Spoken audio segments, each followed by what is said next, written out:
Most people approach the push-up as a simple movement. You get on the floor and push. But look closely at the mechanics, and you'll see how small errors in positioning actively sabotage the very muscle growth you're training for.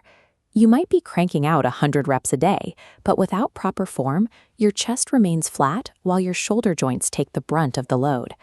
We are going to do a complete biomechanical teardown of this exercise, identifying the specific mistakes destroying your progress and rebuilding a perfect pain-free form. To do this, we need to work from the ground up, starting with your foundational contact point with the floor. The push-up is a challenge of biomechanical leverage and precision. Step 1 is addressing the first major failure point, placing your hands either too wide apart or too close together. When your hands are too wide, the physical stress shifts away from your chest and isolates your shoulders, increasing your injury risk. Put them too close, and you offload the work completely onto your triceps. Take a look at this comparison. The mathematically ideal placement is right here on the right. Your hand should be positioned just outside shoulder width, directly under your shoulders, with your fingers pointing straight forward. Now, apply an active technique. Imagine screwing your hands outward into the floor. Your hands won't actually move, but this creates rotational tension that fires up your pectoral muscles before you even start the descent. Next, check your shoulders. Pull them back and push them down away from your ears, as if you were trying to slip your shoulder blades into your back pockets. Locking in your hands and shoulders transforms a loose, vulnerable upper body into a stable, tension-loaded platform capable of safely bearing weight. With the upper body set, step 2 is moving down to the midsection to fix the common problem of sagging hips.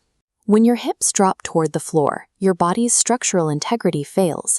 This forces your lower back to absorb your entire gravitational load, often resulting in chronic pain.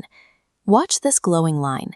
Perfect body alignment requires an unbroken, straight axis running from your head directly down to your heels. Maintaining this rigid axis requires 2 internal steps: bracing your stomach as if anticipating a punch, and locking your glutes tight. You also need to hold a neutral neck position.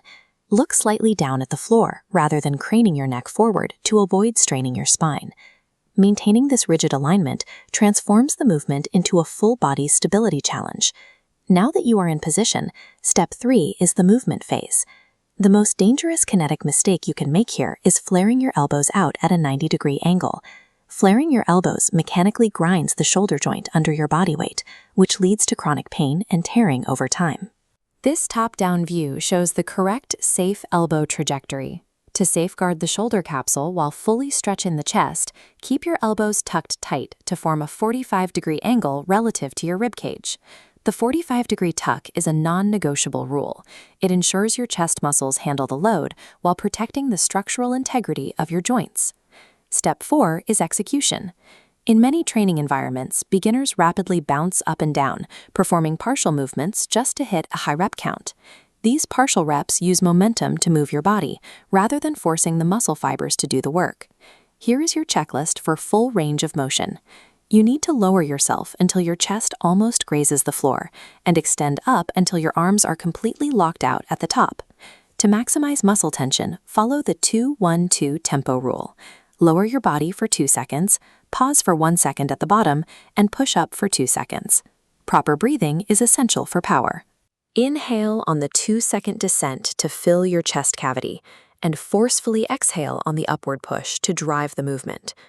Combining precise tempo and a deep range of motion triggers true muscle growth. A low quantity of perfect reps will always build more strength than a high quantity of bad reps. Step 5 is your programming. Avoid the trap of attempting 100 perfect push-ups on day 1, which quickly leads to form breakdown and exhaustion. Look at this protocol for a sustainable strategy. Commit to 3 sets of 8 to 12 reps. Prioritize perfect biomechanics over adding volume. Let's do a quick final check. Hands just outside the shoulders. Tension screwed into the floor. Elbows tucked at 45 degrees. A straight spine, full range of motion, and a strictly controlled tempo. By executing this exact form, you will build a stronger chest and resilient joints. Consistency applied to perfect form always beats random intensity. Drop a comment below with your current max rep count to lock in your baseline for this new protocol. Keep your form strict, and I'll see you in the next breakdown.